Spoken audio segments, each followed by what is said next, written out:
Hello, everybody. This is going to be 26.1, the conservative turn. We're going to be looking at the Nixon White House in this. That'll leave Ford, Carter, and then we'll get into Reagan in our final lecture of the year. So let's get started. We're going to start with a quote from Richard Nixon himself, who once gave advice to a friend of his, a political friend, who said, "You don't know how to lie. If you can't lie, you'll never go anywhere." So, as early as the 1960s, as we've seen already with 1964 with Goldwater, 1968, the Republican nominations for president, the conservative movement was growing. Conservatives labeled freedom in government as freedom from special interests.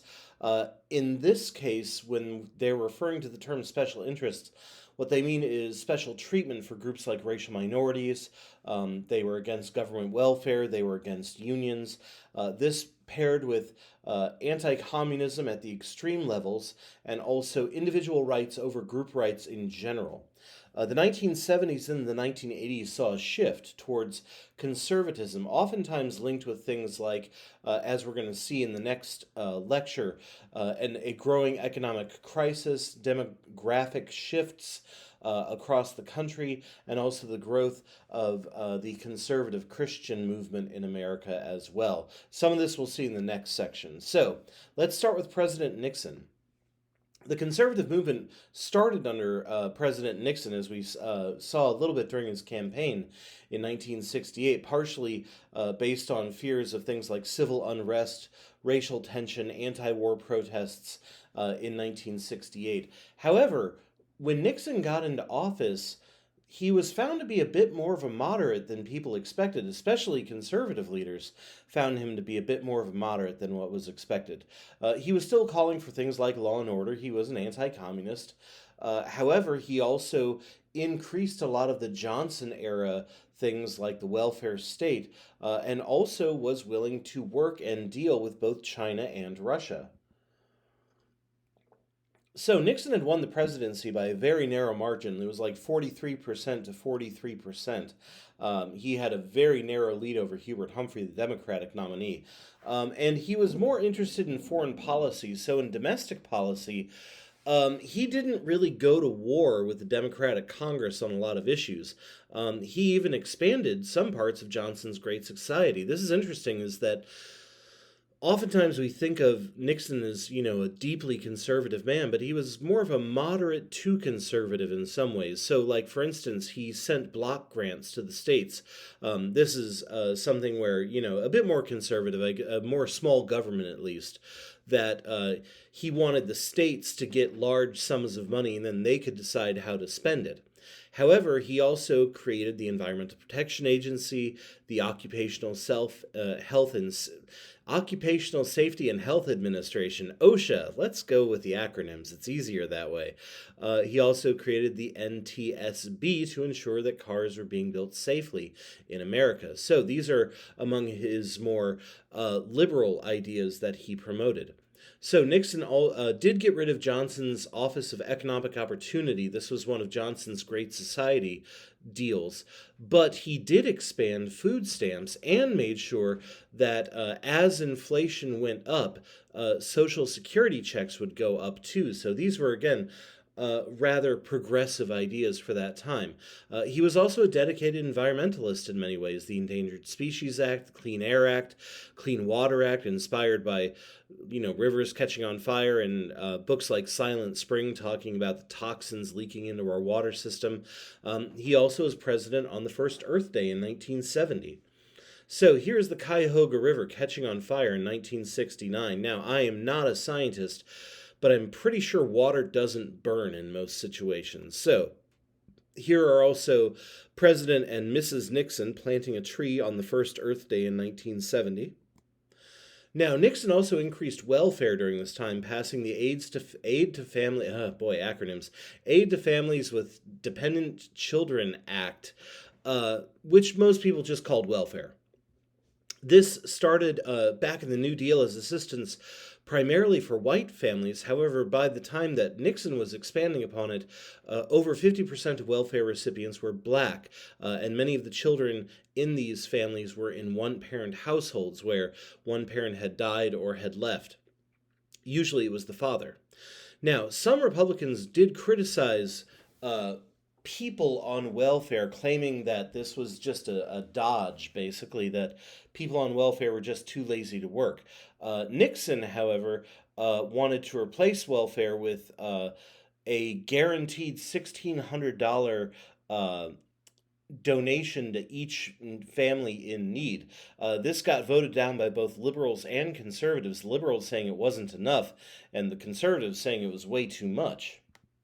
Now, during Nixon's first term, the Supreme Court started to demand faster movement on school integration. Remember, with Brown v. Board of Education, they said, do it at the best rate you possibly can. By this time, they were tired of waiting on the schools in the states, and so they said, you know what? Integrate. It's time. Congress blocked two of his nominees to the court as they were more pro-segregation. Now, Nixon's administration also did create during this time the Office of Minority Business Enterprise to help black startup companies. And Nixon's Secretary of Labor helped to create the Philadelphia Plan in order to pursue what is known as affirmative action.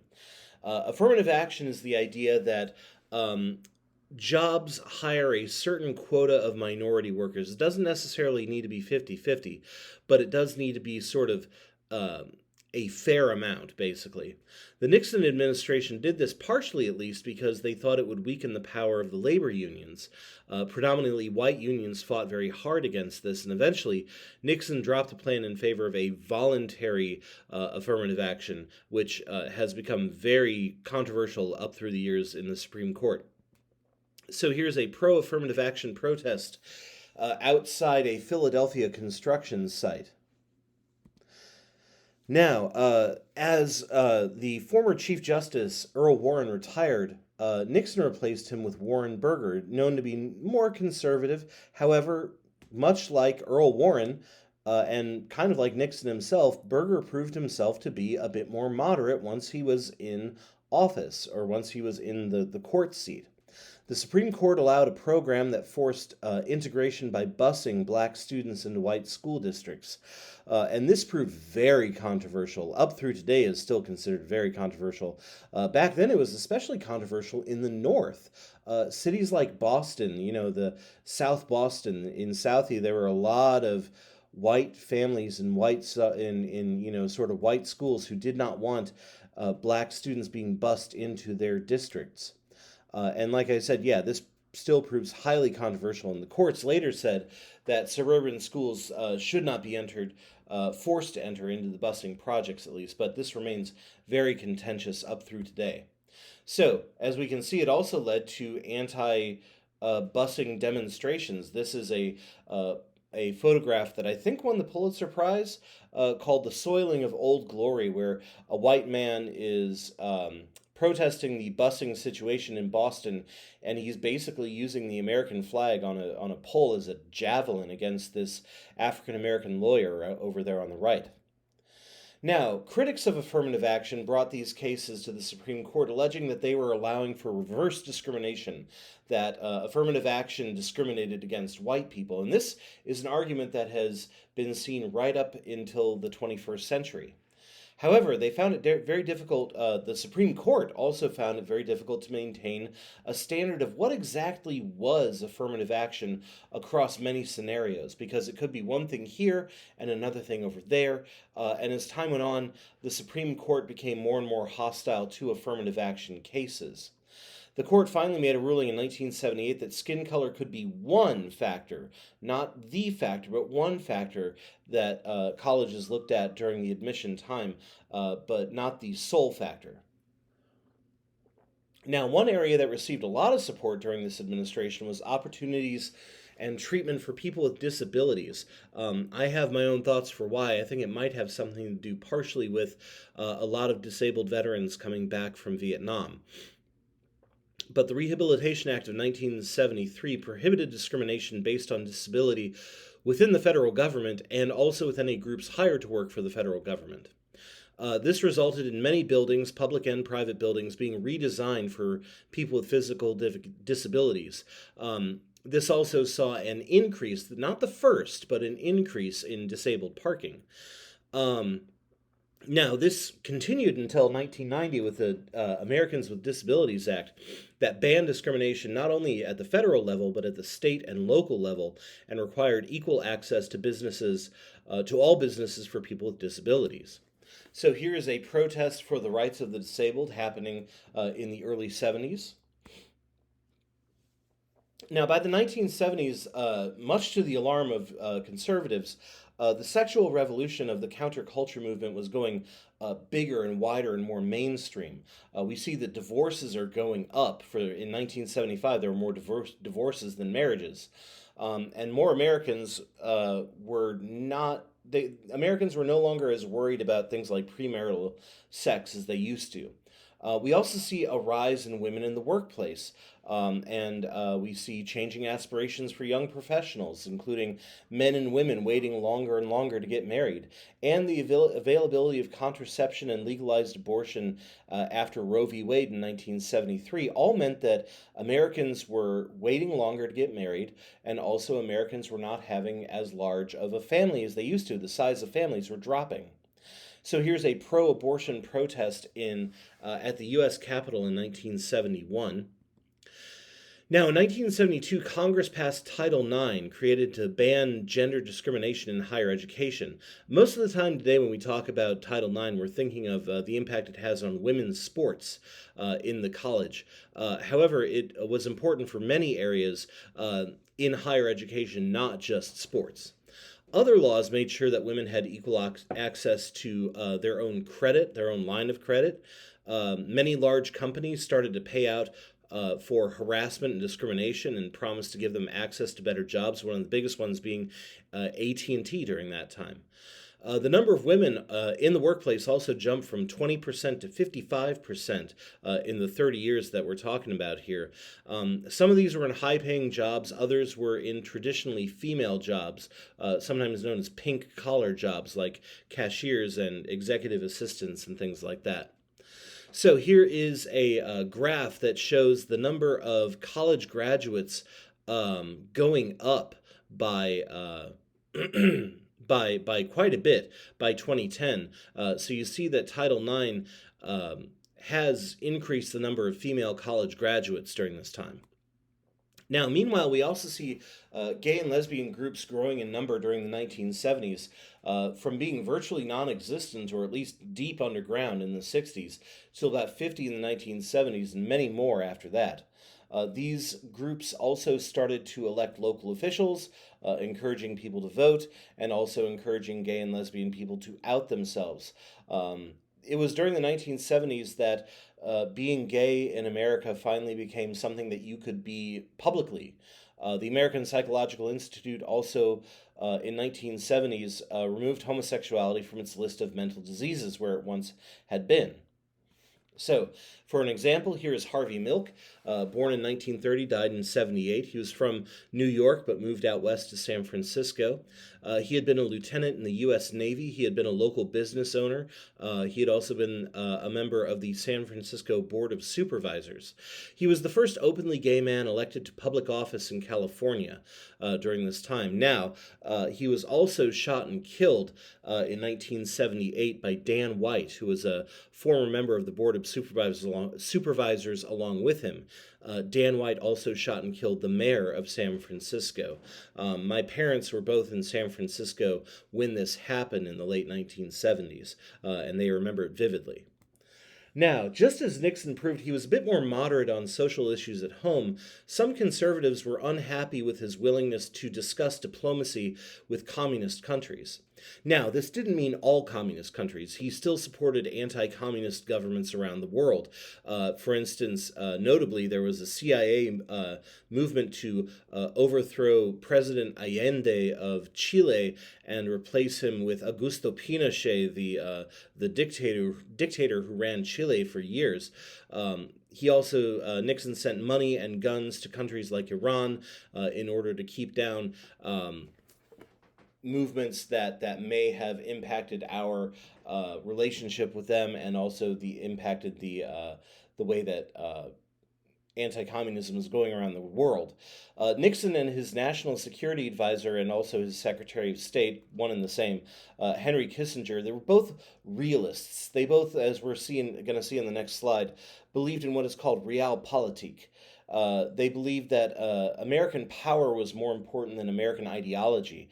And they also realized that if we dealt with the big guys like Russia and China, we may just be able to end the war in Vietnam. So here's Henry Kissinger, alive from 1923 to 2023.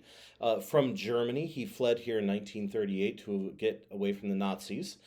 He was a national security advisor and Secretary of State, and was a firm advocate of realpolitik, focusing on realistic instead of idealistic goals.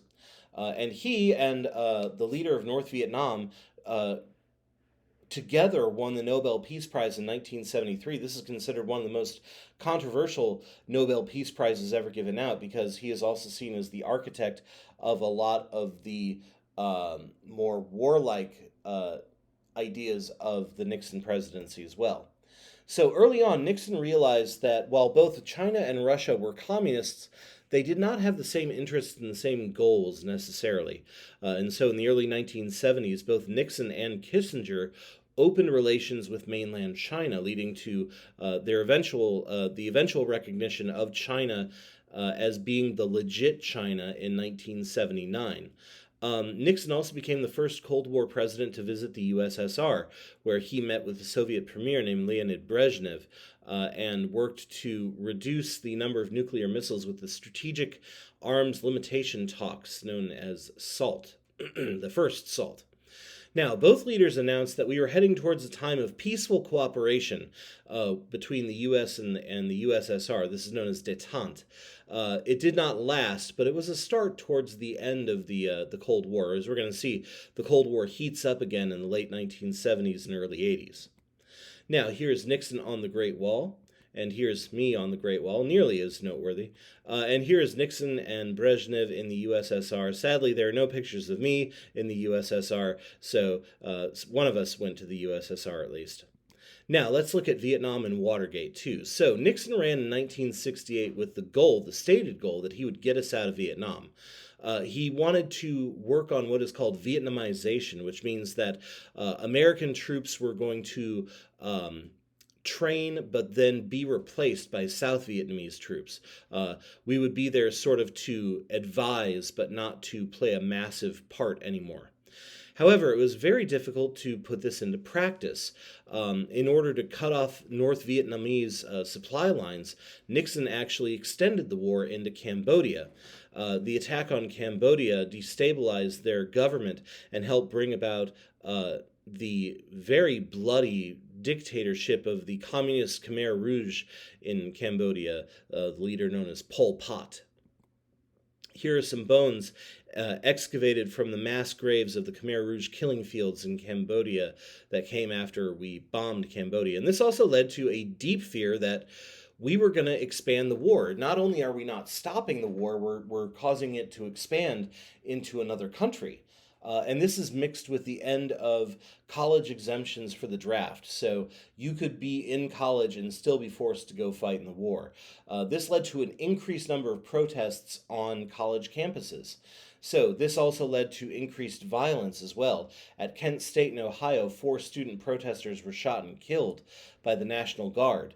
We also see at Jackson State University in Mississippi, a predominantly black college in the Deep South, 2 others were killed by police.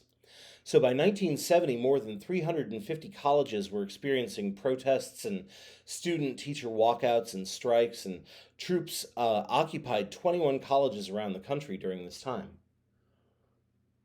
Here's a famous Pulitzer Prize-winning photo of one of the 4 students killed at Kent State by the National Guard. Now, there was also the problem that things were not going well with the veterans and the soldiers themselves. In Vietnam, we're seeing increased drug use and soldiers not following orders, which is the one thing a soldier is always supposed to do. Increased depression, death, returning veterans joined the protests at home against the war. In 1969, the New York Times published their account of what happened in 1968, what's called the My Lai Massacre, where at least 350 civilians in South Vietnam were killed by American troops who claimed they were just following orders.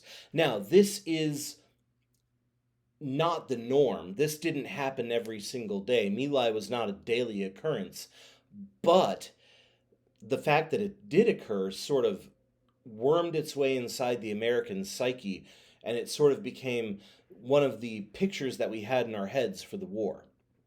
In 1971, the Times and the Washington Post revealed through a bunch of papers that were stolen by a whistleblower named Daniel Ellsberg, they became known as the Pentagon Papers, that the U.S. president, since Truman basically, had been misleading the American people about the severity of what's happening in Vietnam and misleading the American people about our chances of winning as well. All of this led to Congress sort of taking control back from the president. So if you remember back in 64, Congress basically authorized Lyndon Johnson to do whatever he had to do to get Vietnam under control. This is the Gulf of Tonkin Act. However, in 73, Congress passed the War Powers Act, which required the president to receive the approval of Congress before doing anything involving putting troops overseas. So here, by the way, is Daniel Ellsberg, 1931 to 2023. He's from Chicago. He was a military analyst. He was a whistleblower. He released the Pentagon Papers to the New York Times, and later on the Washington Post got their hands on them. He was later targeted by a group called the Plumbers, the same group that would break into the Watergate. He once said also there should be at least one leak like the Pentagon Papers every year. Before he died, he defended other whistleblowers within the American government and what they did. So in 1973, the U.S. and North Vietnam reached a settlement at the Paris Peace Accords. This is what Henry Kissinger got his Nobel Peace Prize for. Vietnam would remain divided north and south, although North Vietnam still held on to some places in South Vietnam. America would stop bombing North Vietnam, and we also ended the draft. This accord lasted for 2 years until North Vietnam just decided to attack and fully take control of South Vietnam, and America did not intervene, did not send troops back out. We did send helicopters to evacuate American people still left within South Vietnam. Now, Vietnam ended with over 58,000 American deaths. You can see this if you ever go to the Vietnam War Memorial in Washington, D.C., which is a wall with just the names of all these guys printed on it. And millions of Vietnamese, North and South, died during the war as well. Now, some critics who look at the Vietnam War blamed the American protesters at home for basically turning public opinion against a war that could have been won if we'd really put our shoulder into it and really had gone all out for the war. Others claim that America was always, we should not have gotten involved in the first place. And some people definitely say that, like, because of Vietnam, America is more hesitant to send troops abroad. This is known as the Vietnam Syndrome. So here are civilians evacuating during the fall of Saigon in 1975. Now, in 1972, the 72 election, Democrats were dealing with a divided party. We had liberals, we had conservatives, they had moderates. Eventually, the Democrats chose George McGovern, a liberal from South Dakota, as the nominee. However, there was a strong middle moderate section of the Democratic Party that was very uncomfortable with the idea of somebody so liberal being their nominee. Many Democrats actually decided either not to vote for him, vote for Nixon instead, or just to stay home that day. And Nixon was very highly popular at that moment and ended up winning 49 out of the 50 states and the District of Columbia back in 1972. So here is, McGovern won the District of Columbia, I beg your pardon. So McGovern lost 49 out of the 50 states in 1972. That's a big win for Nixon. It's weird to think, if this is Nixon in 1972, 1974 he has resigned from the presidency, the only president who has ever resigned from the presidency.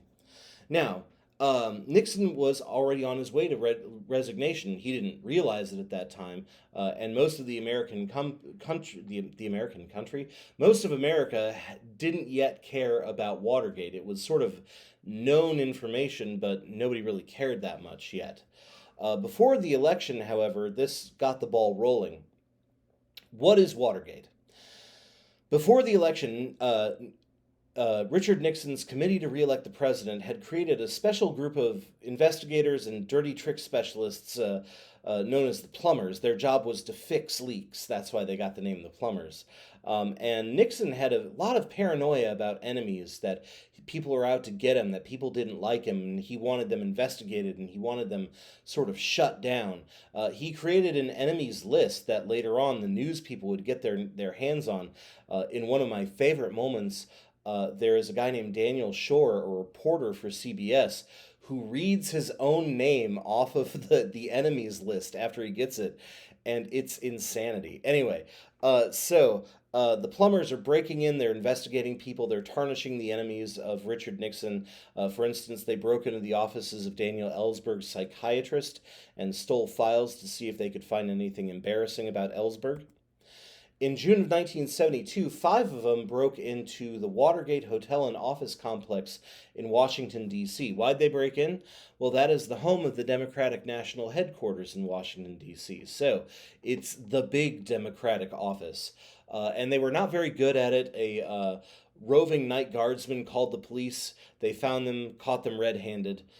Later investigations by the courts, by special prosecutors, by journalists revealed that the whole plot had been put together by people inside of the White House, and that there had been a cover-up to sort of shield the White House and especially the president from responsibility. Now, the big moment came when it was discovered that Richard Nixon, as part of sort of his paranoia, had planted tape recorders inside the Oval Office.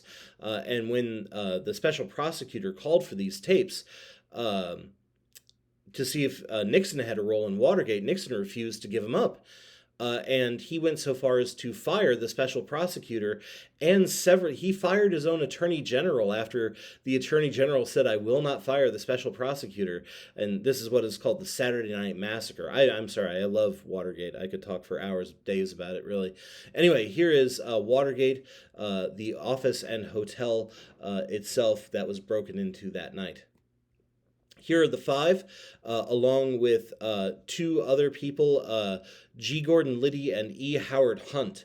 These were the first 7 guys who were arrested for Watergate. Later on, many members of Nixon's sort of committee to re-elect and inner circle were also arrested and even served time for Watergate. Now, while it's not known, many people think that Nixon didn't really know about Watergate when it happened. However, when he found out that it had happened, he immediately ordered a cover-up. Nixon himself, authorized payments to the burglars in order to keep them quiet. And in August, the House of Representatives started impeachment hearings against Nixon. They were about to start them. And Nixon realized that if he was going to go to trial if he was going to be impeached, it would be likely that he would be found guilty, and so instead Nixon decided to resign. And this is completely separate from Spiro Agnew, his vice president, resigning in 1973 for a completely separate scandal. And this led to Gerald Ford being appointed vice president of the United States. And then when Nixon resigned, he became president.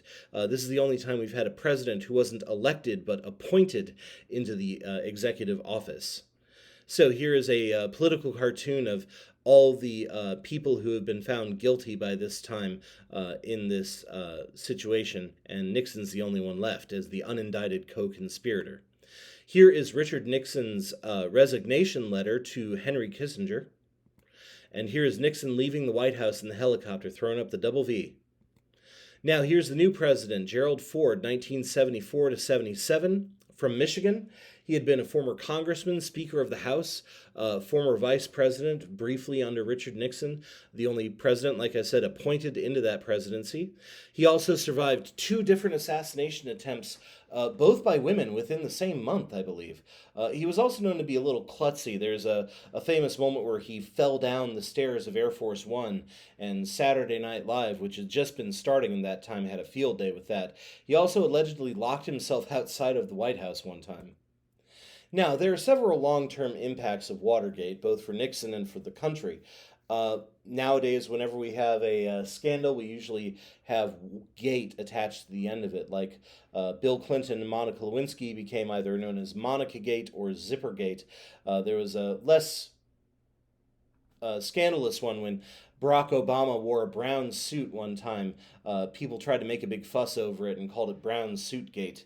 Now, before more than that, the problem or the larger scope of Watergate is that it very much disrupted America's belief in the office of the presidency and the power of it and the sort of grandeur of it, and it weakened the foundations of our faith in it as well. And this would have massive later implications for many other presidents, Democrat and Republican.